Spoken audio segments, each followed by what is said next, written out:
ci vedremo tutti in Slovacchia per fare una fantastica gara.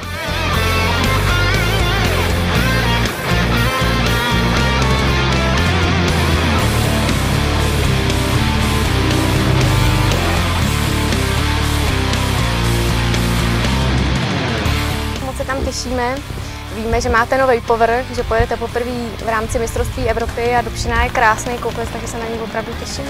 Samozřejmě bych tam chtěla porazit Gabrielu Seilerovou, uvidíme, jak nám to půjde. Snad auto bude technicky všechno v pořádku a jinak se tam hrozně těším, no, tak Dobšiná je krásný kopec.